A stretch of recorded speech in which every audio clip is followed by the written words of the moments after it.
Welcome everybody to another Good Fight Friday. So welcome to the channel. My name is Margaret Pinard, a historical fiction and fantasy author, and you're on BookTube.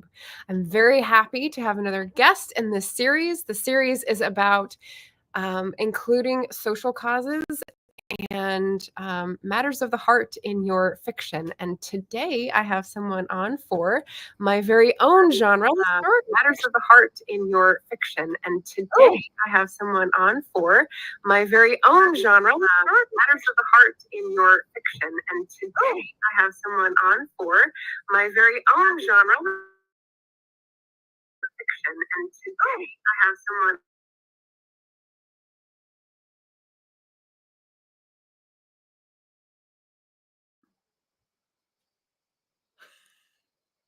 Let's test it out. I'm unmuting myself. Joy, I think you might have a YouTube tab open with this video on. And so it might be playing. I'm unmuting myself. Joy, I think you.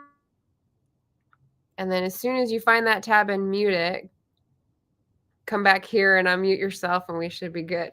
Is that okay? Yay! All right, awesome. I did have that open, didn't even realize it. I'm so sorry. Why? No worries. It's like echo. Yeah, the experts have the other tab open so that we can chat, but then you have to remember to go back and unmute it. So you're like almost there. Well, welcome and good evening where you are. Why don't you tell the audience a little bit about your books and what you write and the big thing that happened this week? Well, I'm an author and had a book launch this week. This one is Echoes of Us. Yay. Lovely color that Lake Union Publishers did, and we can talk more about that later. So that's always fun. It always feels like being shot out of a cannon, as you know, because there are lots of things going on and things you need to be responding to and mailing out, and then real life goes on. But I love writing, and I've always had this fascination with writers who, from the time I was a little kid and started reading like Charles Dickens in the library across the street, always had this fascination with people who could combine an interesting story that entertained readers, but also took on social causes. So I was really intrigued when you contacted me. This has always been a real interest of mine. And in fact, in graduate school, that was kind of my main focus, was to look at 19th century women's literature and social causes that they took on. So there you go. This is also the perfect month for you to come on the channel as well, because on YouTube in the BookTube community, we have Victober, which is when we're reading Victorian literature in October. Yes. So the song of all Victorian books. Who knew? Who knew? It's awesome stuff. Yeah. Well, that's great. So congratulations on the new book release. I did watch another interview of yours earlier, I was telling you, and it was like fantastic. It's so new that I didn't actually get my hands on it yet. What I was inspired to contact you by was reading this book several years ago, Under a Gilded Moon, which is Gilded Age, as you can gather from the title, and set in Asheville, North Carolina, which has been in the news. And, that's been my focus, the reason my head has been in my phone for the past 2 weeks. So when I went back to read part of the books, all the places that were named, I was like, oh, wow, Old Fort, Black Mountain, like Swannanoa, there's all the places in the news. So yeah, they're right there. It's been devastating. Yeah, all sorts of stories coming out, from the very beautiful to the very devastating. So yes, hearts are with them. Absolutely. Thank you for following those stories, because it's, a lot of good people working. All the friends and contacts I have there have been reporting, just, of course, devastation. And then it's so much worse than you can even imagine, than the news can show, but also that people are just being so kind and sacrificial and helping their neighbors. So there's that.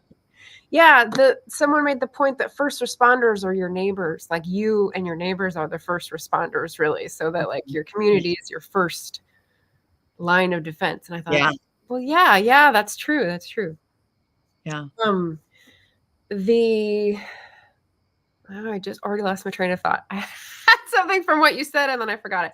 I was going to hold this up though for, I got this book to read before our interview. So I just finished this week, A Tangled Murder It is backlist. It is from before Under a Gilded Moon, but also excellent. And both of these and Echoes of Us take place in the southern United States. So, what's with the southern United States flair?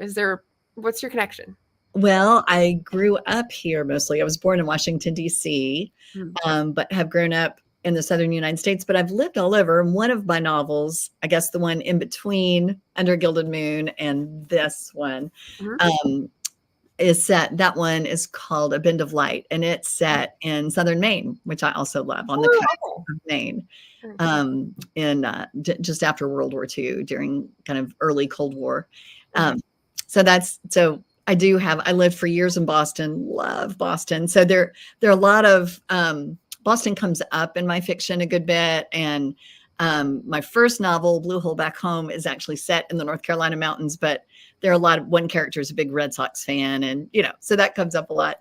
But I think, of course I grew up here, as I just said, and then have ended up, after living all over the country, lived in Boston for like 9 years, and lived in Texas, which of course is its own country, Pretty uh, much. Yep. as I will happily tell you in about 5 minutes of living there. Yeah. But I'm back living in the South now again, and it's got a lot of what Flannery O'Connor called, haunted. She called it the Christ haunted South, but Mhm. just haunted by its past, haunted by the tragedy of slavery, on and on. By certainly the civil rights era, and a lot of travesties there. Um, so it's a place of extremes, both some of the kindest, most fabulous people you'll ever meet in your life, and then, of course, a lot of pain, and a lot of past to deal with. So Yeah. an interesting place to live. Yeah. Yeah.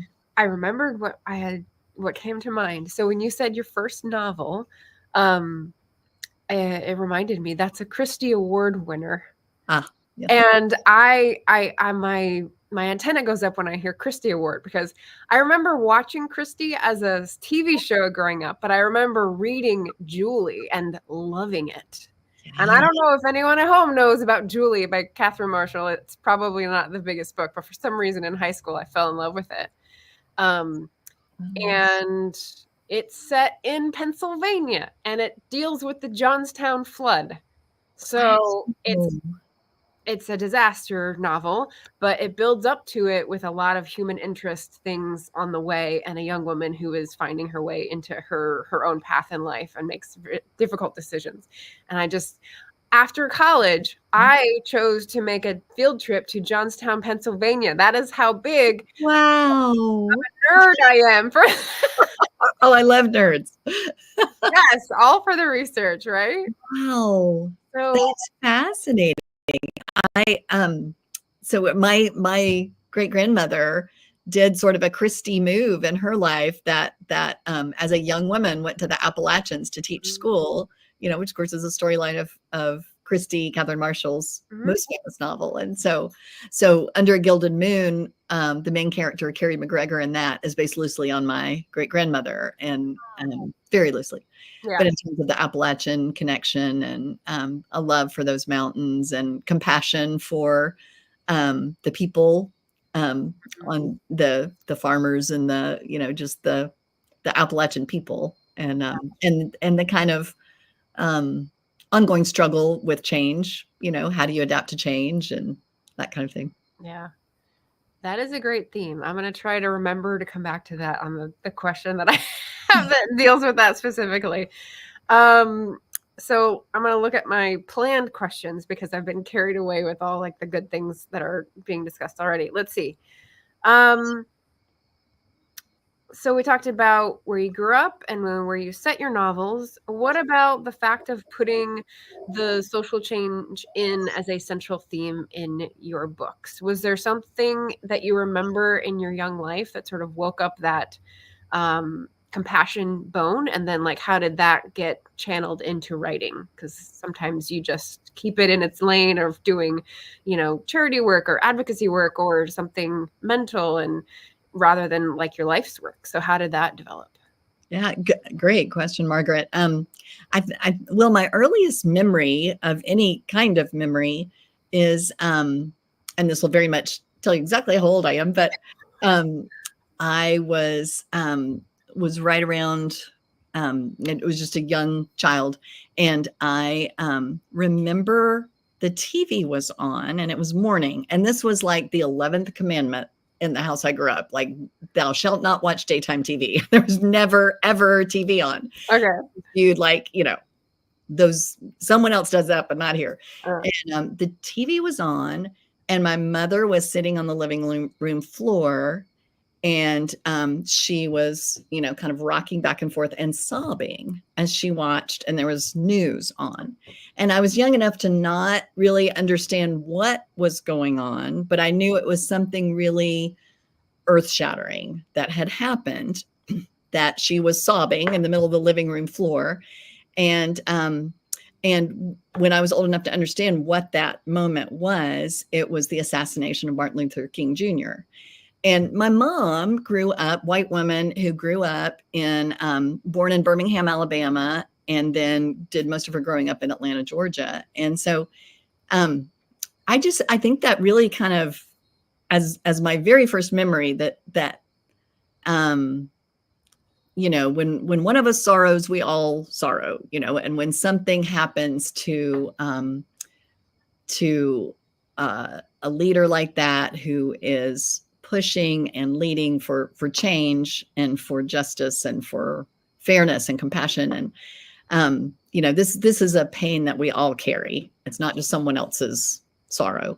Right. And so that, as a young kid, and then I could tell you a trillion other kind of pivotal moments, I guess, but just lots of, and in fact, my first novel, Blue Hole Back Home, I guess the short version of where that one came from was, I grew up in this very sweet little mountain town. And this family moved to town from Sri Lanka, and wonderful family. But they immediately began to get some pushback. It was an all-white town at that time, and these folks from Sri Lanka were very dark-skinned. They were from a Moorish descent, and they were Muslim. Well, she and I got to be good friends. They had a 16-year-old daughter. She and I began to run around together, and eventually some bad things began to happen. It turns out there was a Klan chapter on the backside of our sweet little mountain. And so things kind of rolled out from there. And this was past when you think of the Klan showing up and causing problems. By then, this was 1979, 1980. And some pretty scary things started to happen. And so that's where that novel came from, because I think I needed counseling for one thing. Like, how do I reconcile this town that I had always experienced as the kind of people who would run into a burning building for you, Right.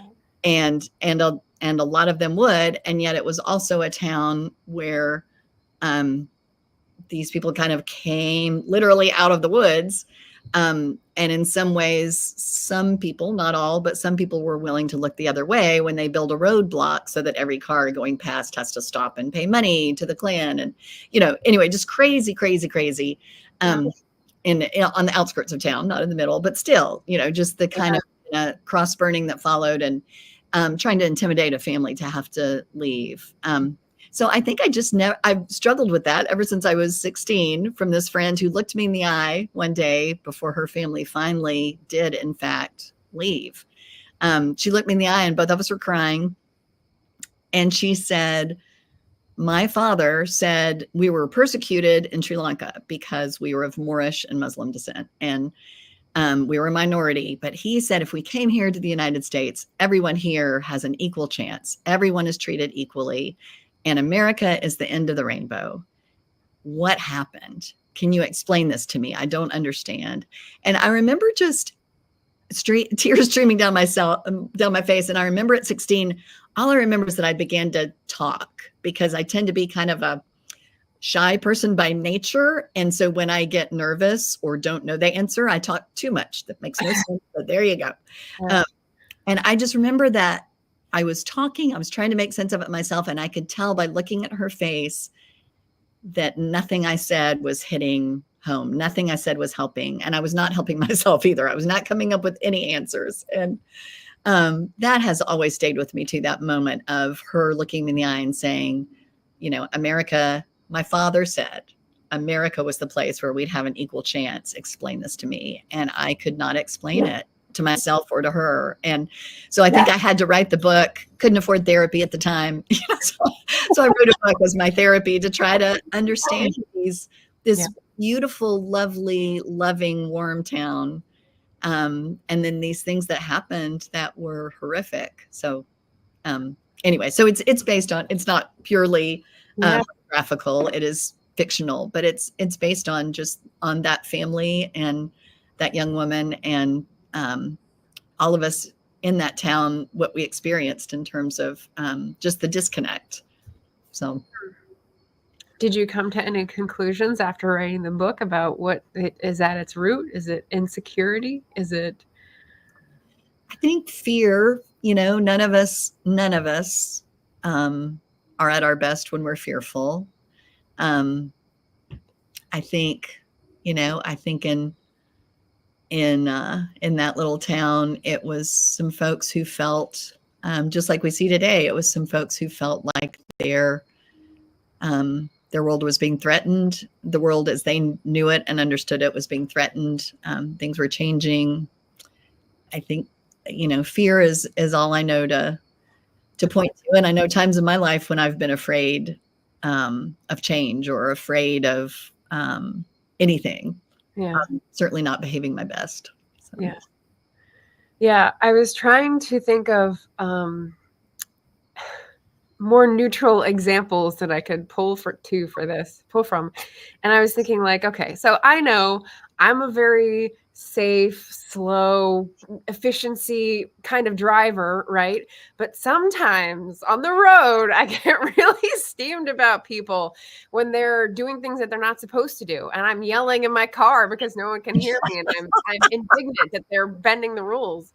And I think to myself, why is that? Why do I get so pissed off about someone doing something that, you know, I might do at a different point too? It's just in that moment I'm emoting. And I think it's because like when I drill down several layers, it's feeling not respected. Like it's someone else saying, no, my thing is more important than your thing. And that may be your safety some days. And so it's that was the kind of parallel I was trying to pull. Like when I get angry at someone else's behavior, what is that saying about me? It's saying that I need respect and I don't feel like I'm getting it. And I think that might be part of it. So yeah, I think that's very insightful, Margaret. Yeah.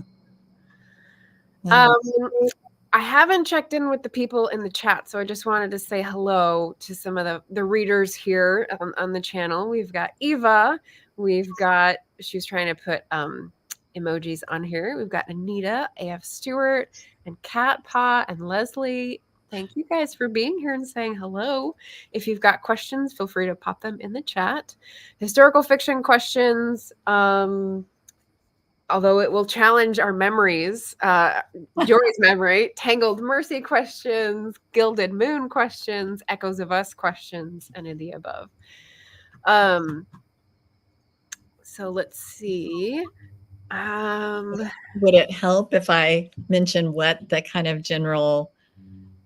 Oh, yeah, the different time period for Echoes of Us, too. Yeah, feel free. Yeah, the different one. Well, let's see. You mentioned Under Gilded Moon is Gilded Age. So 1895-96. And you said in Asheville. So it's set primarily at the Biltmore Estate and then the environs, the farms around it and all, as the Biltmore Estate was coming to be what it is. So you're right. This flood has really been, feels like hitting a second home watching that happen. So that's really been tragic. But that was fascinating just at a time when they were dealing with a lot of things, you know, we're still dealing with in terms of, you know, what do we do with people who are extremely wealthy? Like all these people coming in from Chicago and Boston and New York into the North Carolina mountains during the Gilded Age and building fabulous homes, especially the George Vanderbilt, Biltmore, and then surrounded by people who were just not even able to eke a living sometimes out of the ground as farmers. They're in the rocky soil of the mountains. And so just the clash of that, the train coming in, just the kind of clash of cultures and clash of, all that comes with change. Tangled Mercy is set in Charleston in 1822 and 2015. So dual timeline. And that was really fascinating to write. And Charleston, South Carolina, for people who haven't been there, has got to be on your must travel list because it's just fascinating and all the layered history there. And then I think I mentioned Bend of Light set on the coast of Maine, which I love. I used to live in Boston, as I mentioned. And so Maine was a place that was a fun escape a lot and really interesting history up there. And then Echoes of Us is set during World War II in present day, also a dual timeline. So, and that one is set on St. Simon's Island, Georgia, which you wouldn't think would have World War II history, but it's absolutely fascinating. Lots of things I never knew about, German U-boats lurking off the shore. And anyway, all kinds of radar training and women pilots and all kinds of adventure. So when I was listening to your interview with Jane Healy about that, I was thinking this is reminding me of Jacqueline Winspear's books of like the spies in World War II and like flying and everything. I was like, this is so cool. Oh, I love her. She's great, Jacqueline Winspear. Yeah, she's terrific. Yeah. All right. So what about social movements you've researched or have on your list to research? Or is it a character or premise you start from? So I mean, this is like a variety of question we often get, but I'm sort of molding it to the social movement theme. Do you start with a character or a story, or do you start with like a social change and think, oh, how can I represent this on the individual level? Oh, that's a great question. It kind of depends. I tend to sort of fall in love with a place first. Gosh, I don't know what that's like. Scotland. Yeah. Right. Exactly. You in Scotland. Right. And then this is probably what happens to you too. You start to dig down and go, so what were people thinking about and reading about and fighting about and calling each other names over, in this period? Or sometimes, like in the case of the Biltmore novel, Under a Gilded Moon, I actually went back and forth between whether to set it during the Gilded Age or during World War II. Some really fascinating things happened at the Biltmore estate during World War II. It became the place, spoiler alert, because I didn't write this book, but it became the place where the treasures from the National Gallery, all our greatest paintings that any of us would know, I think probably the Washington crossing the Potomac, were stored. Oh my gosh. Yeah. So anyway, I went back and forth. So sometimes, I'm looking at social movements or looking at certainly the one that's set in Charleston, A Tangled Mercy. That one is set during the 1822, is set when the Denmark Vesey slave revolt is just about to occur. It's building. And it's one of those things that most people have never heard of before, that particular slave revolt. It never happened, but it was going to be enormous. And 35 men were hanged in the wake of kind of discovering this plot. Anyway, but the 2015 plot, very closely tied in, was the shooting in Charleston that a lot of us remember, that happened on a Wednesday night during a Bible study at Mother Emanuel Church. And that had been, before that ever happened, I had already written the book, and that a bunch of the chapters in the book took place at that church, at Mother Emanuel, African Methodist Episcopal Church, because it was so historically significant. Yeah. So that was a shock when that happened, and I had to tear out a lot of the chapters of the book right before it was about to go out on submission. But that's very much that sort of, I had done a lot of the research about the social movements in Charleston.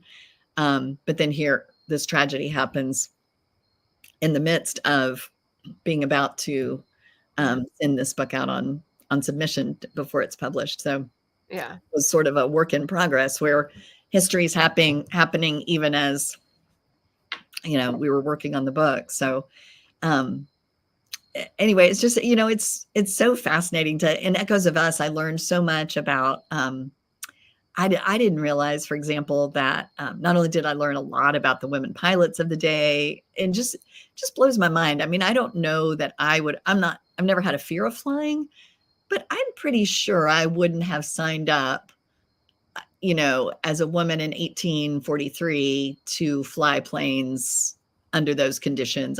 I feel pretty confident I probably wouldn't have been one of those people. So it just blows my mind that, at a time when, women were so not treated as, fully part of the military. Even, a lot of the military leaders were not at all enthusiastic about these women coming on as pilots to help ferry planes and they did all sorts of things. Incredibly brave stuff. So they were pushing back not only against just their own fear of all that was going on, like all the men were as well, but in addition to knowing lots of the leaders didn't even want them there, and made that very clear out loud. And so anyway, fascinating. I didn't know something else I didn't know that I learned was not that we in the US took in more than 400,000 German POWs, and then quite a few Japanese and Italian prisoners of war, but mostly German prisoners of war, because Great Britain ran out of room. So they're brought here and given different jobs. Enlisted men had to work, but they were paid for their work. But if you were an officer, if you were a German officer, you did not have to work according to Geneva Convention regulations.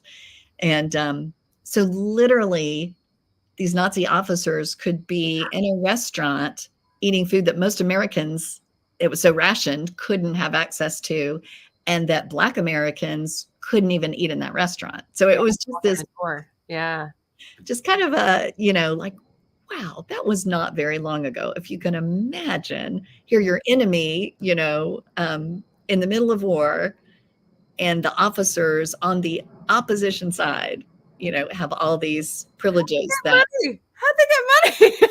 The whole thing is just, anyway, just a fascinating, the stuff you learn as right? Research. The challenge is always not going so deep down the research hole that you forget to write the book. Well, and the initial challenge is choosing one to go with, right? So you just mentioned two things that I read books about recently. So I'm a very eclectic reader, and I do about a third nonfiction, and it's all over the place, right? So a recent read that just came out was Book and Dagger, which is about American spies and the beginnings of the spy program, but not the Matt Damon movie that I associate it with, but like how they raided academia because they didn't have a spy program at the beginning of America's entry to the war. So it was all these professors who were like, well, we know how to analyze data. And they started an analysis program rather than trying to compete with people they couldn't compete with. So that was really cool, talking about spy activity. And then the other book I recently read, I think because last year, was Master Slave Husband Wife, Leon Wu, which you have a piece of in your book, the historical event that she's profiling. So the ending to Tangled Mercy takes a page out of the book of the escaped husband and wife pair who leave, is it Georgia? I think it's somewhere in Georgia. I think so. Their way to Boston and then to the UK. So like that whole adventure. So it's mind-blowing, isn't it? Yeah.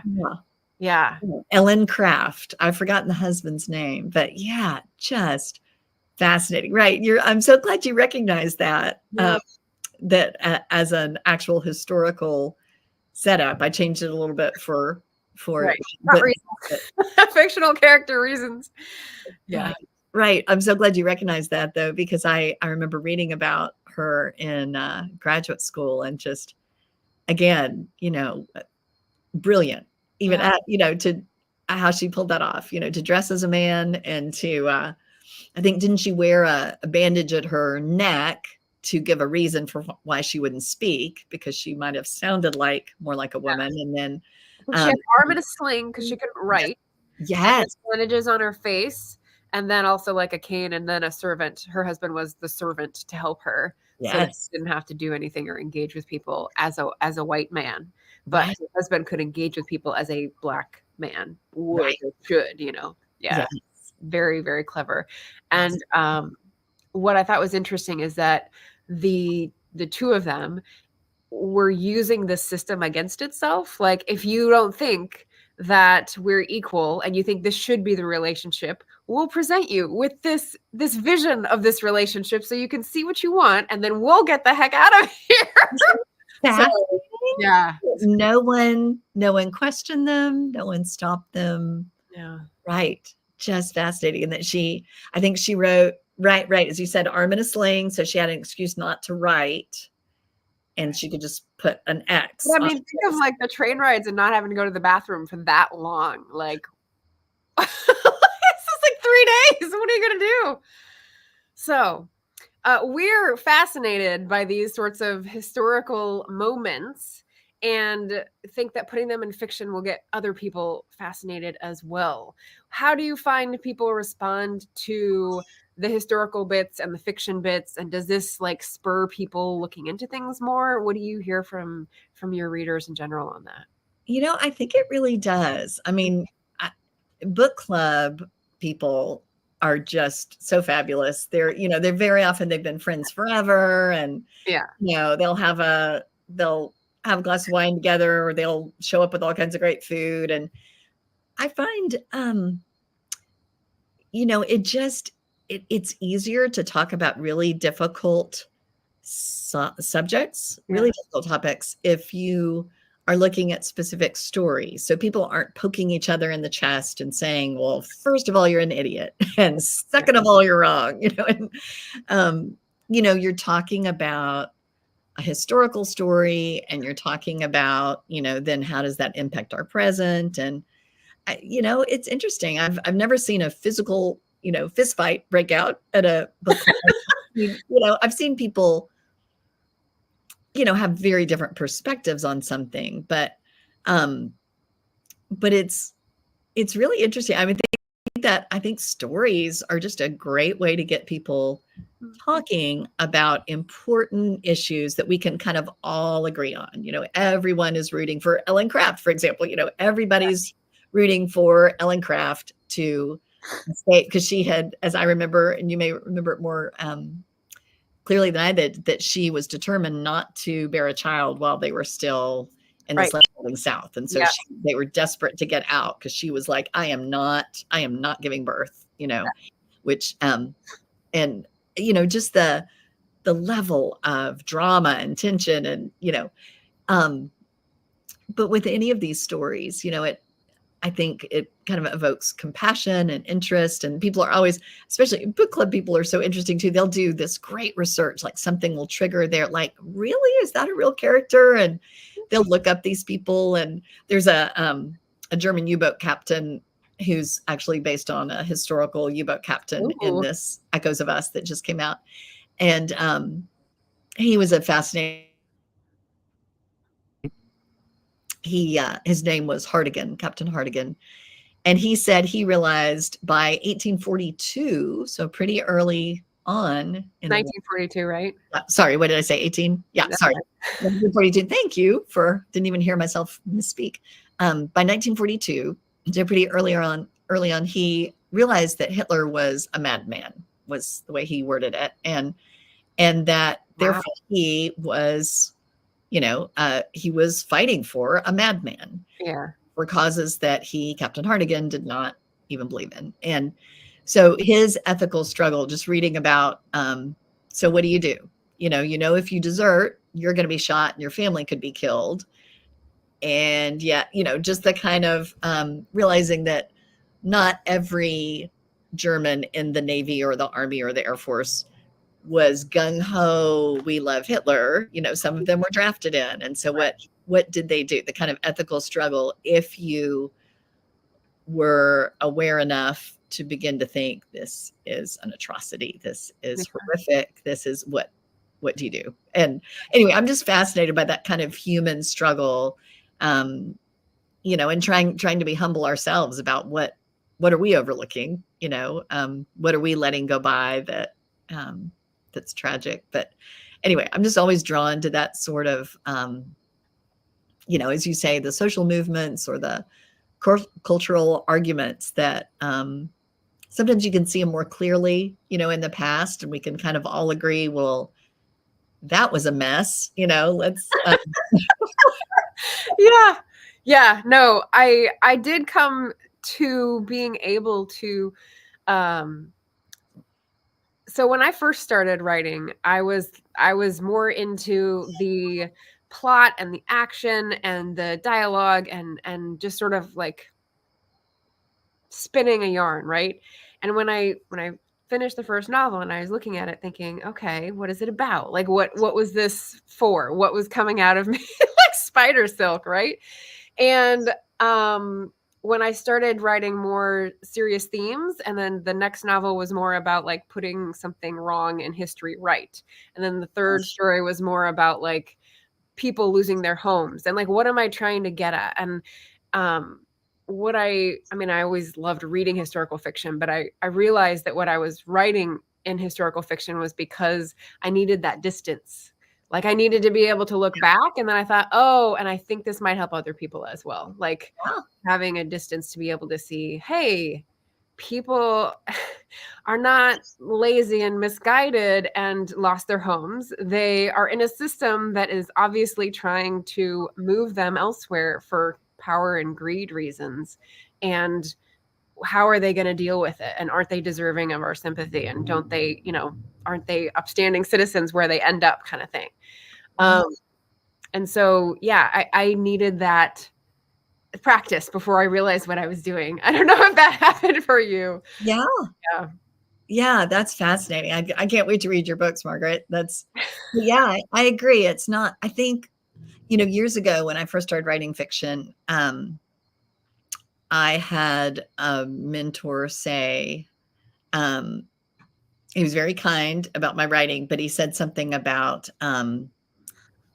if you're headed in just with an agenda, like a social agenda. Yeah. And that's the first thing that's your concern more than the story. You might as well, then you're preaching, Right. People are not going to put up with that. They're going to, if they came for a story, they want a story, if they want a sermon, they'll go hear a sermon or whatever, a homily, whatever they want, or a political speech or whatever. So you can't try to cheat people out of, do a switcheroo, like come hear the story. And then you're, right over the head. It'll be obvious. So right. Yeah. Right. And so that was a good reminder early on that like the story has to be, we all want to be lost in these characters' lives. We want to root for the underdog. We want to, discover the family secret, or we want to know what the tensions are about, or we want, you still want a good story. And so, and we've all read those books where, if somebody's trying to smuggle in an agenda, you sniff it out pretty quickly. It feels a little phony. And so how do you, it sounds like you are rightly sort of driven by all the right things, searching for the story, but also just really interested in the social issues, and I bet that comes through in your writing really beautifully that, I didn't know when I started writing that it would come backwards like that. So I think when I had that realization, it was more of I suppose I should have known that when I started out, but I guess I'll just learn what my books are about after they're right. No wrong way to do things, right? Right. And sometimes it's interesting, right? Sometimes your readers tell you what your books are about too. I mean, it's interesting how that happens, isn't it? Because I keep hearing from readers. I mean, maybe partly because we have in the United States, things feel so divided and polarized, and everyone's talking about it. So polarized.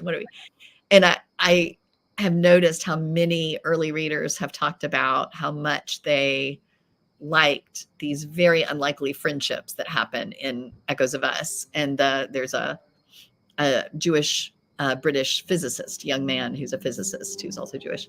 And he's just come from England, and there's a Tennessee farm boy, and there's this German POW who deserted from the German Navy, and the three of them become friends. And that sort of finding ways to speak to each other across these huge divides, and across some hatred and suspicion, and so anyway, it's been interesting. You're right. Sometimes your readers say, "Oh, here's what it's about." Right. You're like, oh yeah, I guess I was going through that when I read. Yeah, it's great. It's humbling. Yeah, it definitely keeps you close to your material. Let's see. I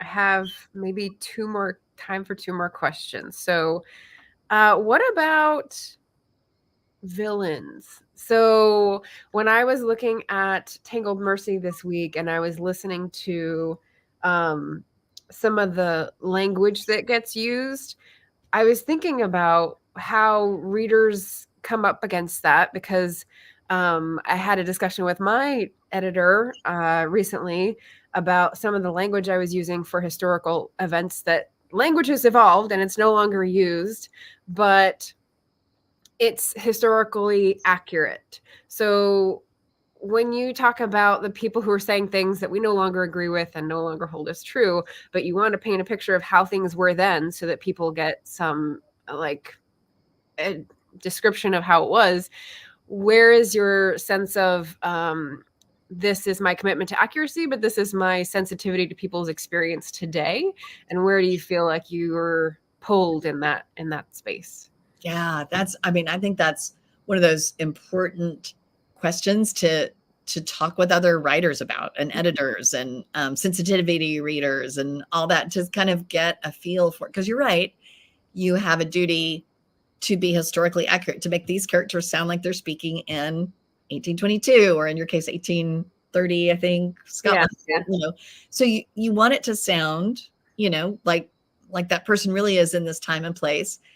And you also, like, the N word, for example, is a word I don't use. Yeah. And there are ways that, even though historically that would have been accurate for a particular character, so trying to kind of walk a line to make it so it doesn't feel obvious that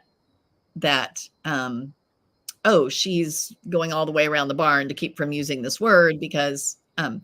but also, but I struggle with that. And so it's really helpful, I think, to have wise editors, wise friends to read it, to make sure, like, if you're white, have friends of color read it, or if you're straight, have a friend who's gay read, whatever, to make sure you're being sensitive. And my publisher has always hired sensitivity readers, and that's helpful. It's just to hear, have you missed anything? Have you gone too far one direction or the other? But it's a good conversation to have, and people can fall on different places that you still respect. But I think it's important just for all of us to keep having the conversation with each other. Like, how do you, because you don't want to clean up the language so much, right, that you don't get a real sense for how vile this character would be of the time. Yeah. Exactly. That, that really, this person really would have said it in this way that would be so unbelievably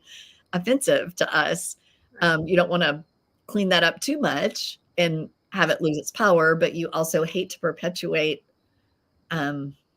awful stereotypes or awful, so yeah, great conversation. It's a matter of, like, how do you communicate that you're not perpetuating this, because you are all your characters, but you're also, like, using them for specific purposes, and they're not always playing straight man roles, Right. That's an interesting one. A follow-up question, I think, is maybe a difference between genres or between traditional and indie publishing. Do you usually have content warnings about certain things, or is that something that you've had in your books, or no? No, that's interesting. No. And mine tend to be 5 years. Interesting. Yeah. No, I don't think I've ever had content warnings. And mine tend to be, in terms of sex, violence, nudity tend to be kind of a PG-13, so on that, well, that's okay. Yeah. Violence, major violence. Yeah.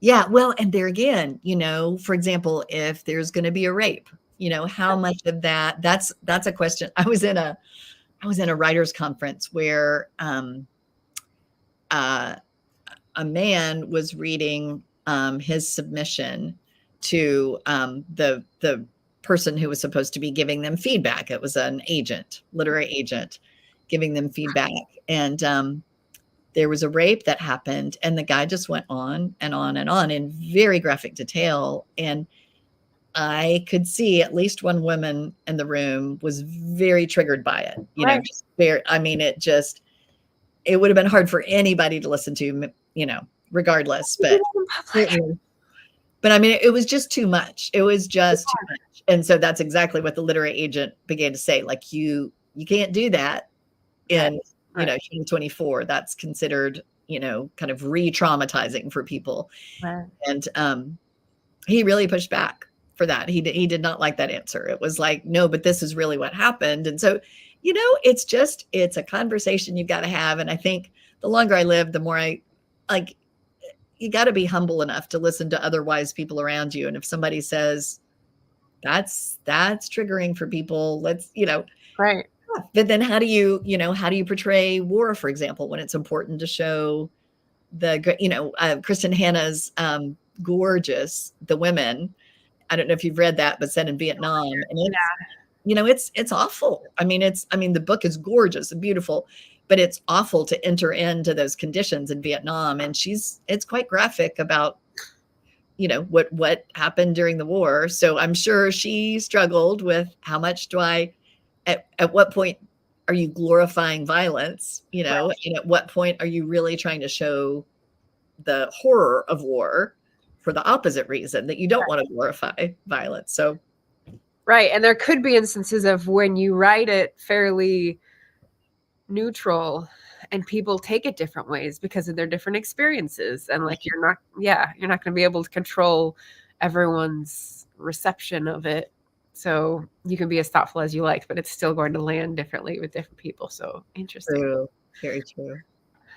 All right. So final question. Last chance for people in the audience to ask questions. I know you're there. I can see the counter. So last question for me, though. What about social movements and things that are very personal about your ethics or about your religion? Sometimes that can be easy to write. Sometimes it'll just flow out. And sometimes, in my case at least, I feel like a lot of those things feel too close to put on the page. It'll be very obvious that, I'm doing this in place of therapy. And so I'm wondering, is there a line, or have you come across this and sort of established for yourself a line where, okay, this is my experience that I want to keep private. This is the kind of experience that I think I have enough of distance to write in fiction and sort of play around with. And this is the stuff that's beyond, that is other people's experiences, that is too private or too painful. Is there like a no man's land and a other side, or am I envisioning that wrong? How do you sort of see those categories?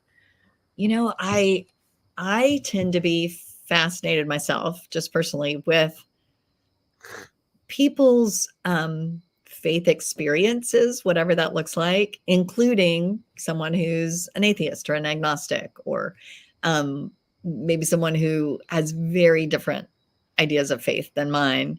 But I just tend to be fascinated with why people believe what they do or think what they do, and what's there, what's the background to that, and how does that play itself out in their daily lives. And so I think probably more of my character, or at least main characters, I think a lot of my main characters are people who are at least seeking meaning, or they're people who may be wary of institutional religion, but maybe um, interested in some they're intrigued by the ideas of forgiveness or mercy or grace, or so I don't know, I think maybe that having at least a main character being sort of outside any sort of official banner of allows for more curiosity maybe, and more uh just more interesting questions about attention. Yeah. I mean, yeah, your main character has to be somehow off balance, right? They're questioning in some way. So whether that's where their life is headed or what they believe or who they're choosing for their partner, like it's going to be some drama, some tension has to be there. And the multiple fronts is even better, right? Yeah. yeah, absolutely. But I love to in any character, even if it's a character who's like pushing back hard against sort of any idea of any sort of overarching purpose to life. I just find that fascinating. Even like not like I know much about the French existentialists, but I mean that sort of just anybody who's sort of driven by a real burning compassion. That's what drives them for others, or a sense of driven by the need to forgive. They're eaten up because they can't forgive, or I'm just fascinated by, sort of, I guess you'd call them theological themes, but, but whether or not the characters are themselves, you know, uh, espousing any particular faith. Just, I tend to be interested in those sort of topics, and just in life tend to be fascinated by, hearing people's stories and why they think like they do, why they believe like they do, and ways we share things in common. And so For sure. I I feel like a character in your novel now. I'm like, come on in. Her name was Schmargaret. Yes. No, like the what's interesting is when I hear the Christie Award moniker, right? I think, oh, I love that author. I liked that sort of struggle motif and the way things are usually have a happy resolution, etc. But like, I don't identify as a Christian. I was raised Catholic and I don't go to church and don't believe many of the things anymore. And so it's just kind of like I'm not awash, but whatever the word is, adrift.